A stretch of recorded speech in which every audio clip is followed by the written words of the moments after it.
Corona के बढ़ते मरीजों की संख्या को देखकर इस साल रंगपंचमी पर निकलने वाली गेर को अनुमति नहीं दी जाएगी। वहीं सभी बड़े धार्मिक और सामाजिक कार्यक्रमों पर भी प्रतिबंध लगाया गया है।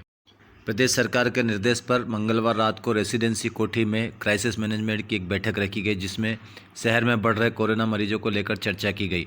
बैठक में कलेक्टर मनीष सिंह, सांसद शंकर ललवानी, संभागायुक्त पवन शर्मा और नगर निगम आयुक्त प्रतिभा पाल सहित अन्य कई लोग मौजूद थे। बैठक में कलेक्टर ने कहा कि कोरोना से बचने के लिए मास्क पहनना अनिवार्य है। वहीं सभी हॉस्पिटलों में कोरोना के मरीजों के लिए बेड की संख्या बढ़ाई जा रही है। ही सेंधवा के वहाँ तो सर इसमें सबसे ज़्यादा कैरी होने का खतरा है, तो इसको लेकर कोई प्लान है सर? क्योंकि ट्रैवल चाहे ट्रेन उससे कोई फ़र्क नहीं पड़ता है। हर व्यक्ति को अपनी सावधानी बरतनी पड़ेगी। बिज़नेस किसी प्रकार से इफेक्ट नहीं होगा। जो भी अभी प्रिकॉशंस लिए जाएंगे उसमें किसी प्रकार से भी हम लोग बिज़नेस को इफेक्ट नहीं करने वाले हैं। बिज़नेस हो गए सभी प्रॉपरली नॉर्मल कोर्स में चलेंगे। लोग अपनी सावधानी बरतें, सोशल डिस्टेंसिंग रख के, मास्क लगा के बातचीत। हम लोगों को इन हाउस तैयारियां करनी है। उसमें सबसे महत्वपूर्ण है जो हॉस्पिटल्स में लगभग हम लोगों की 4200 की कैपेसिटी थी, जिसमें कि ऑक्सीजन बेड, एचडीयू बेड और आईसीयू बेड्स थे। 46 हॉस्पिटल्स ट्रीटमेंट कर रहे थे कोविड के पेशेंट्स का। क्योंकि केसेस बहुत कम हो गए थे पिछले 1-1.5 महीने में, तो इन कई हॉस्पिटल्स ने बेड की कैपेसिटी कम कर दी थी, अथवा हॉस्पिटल्स जो कोविड में ट्रीटमेंट कर रहे थे वो उससे बाहर हो गए थे। उनकी मीटिंग फिर से बुलाई जा रही है। फिर से हम लोग बेड संख्या और आईसीयू की संख्या बढ़ाने के लिए हॉस्पिटल्स को बोलेंगे। लगभग 25 करीब जगह पे सैम्पलिंग और टेस्टिंग की भी सुविधा है प्राइवेट सेक्टर में, जहाँ पेमेंट बेसिस पे होता है। फीवर क्लिनिक में फ्री ऑफ कॉस्ट होता है। इन सब जगह जाके लोग अपनी टेस्टिंग करा सकते हैं। जहाँ भी किसी को कोई शक होता है वो फीवर क्लिनिक जाकर के फ्री में टेस्टिंग करा सकते हैं RT-PCR की, और प्राइवेट लैब्स में भी जाकर के टेस्टिंग करा सकते हैं पेमेंट बेसिस पे। आसपास का जैसा महाराष्ट्र की स्थिति है उसी तरह का ट्रेंड यहाँ का भी दिख रहा है।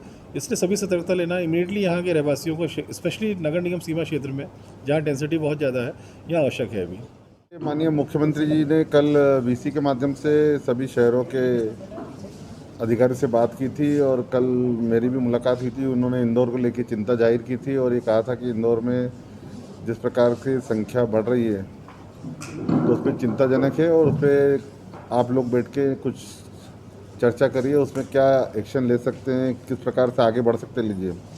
आज क्राइसिस कमेटी की बैठक हुई थी और सबकी सामूहिक रूप से यही था कि चूँकि कोरोना कम होने के कारण, पेशेंट कम होने के कारण सबको ऐसा लग रहा है कि अब ये चला गया है, लेकिन हमने देखा पिछले कुछ दिनों में जिस प्रकार संख्या बढ़ रही है उसको लेके ज़रूर सभी को चिंता है। और सबने ये एक स्वर से ये कहा कि हम सब मिलकर पब्लिक अवेयरनेस करेंगे इस बात को लेके कि एक तो मास्क लगाएं और दूरी बनाए रखें, और जो बड़े गैदरिंग है वो अवॉइड करें। नगर निगम ने अभी प्रचार प्रसार के माध्यम से, पेम्पलेट के माध्यम से और अनाउंसिंग के माध्यम से इस काम शुरू किया है। मुझे लगता है जिला प्रशासन भी इसमें करेगा। आने वाले दिनों में डॉक्टरों की, हॉस्पिटलों की बैठक ली जाएगी और उनमें आवश्यकता अनुसार जो जो व्यवस्था करना होगी वो जिला प्रशासन और मेडिकल के लोग सब मिलकर करेंगे। मुझे लगता है, मैं आपके माध्यम से जनता से यही निवेदन करूंगा कि अभी जिस प्रकार से ट्रेंड आ रहा है सब सावधानियां बरतें, मास्क जरूर लगाएं, अनावश्यक रूप से ना निकलें। विषय ये है कि जिस प्रकार से नंबर ऑफ पेशेंट बढ़ रहे हैं उसको कहीं ना कहीं हम सबको मिलकर रोकना है।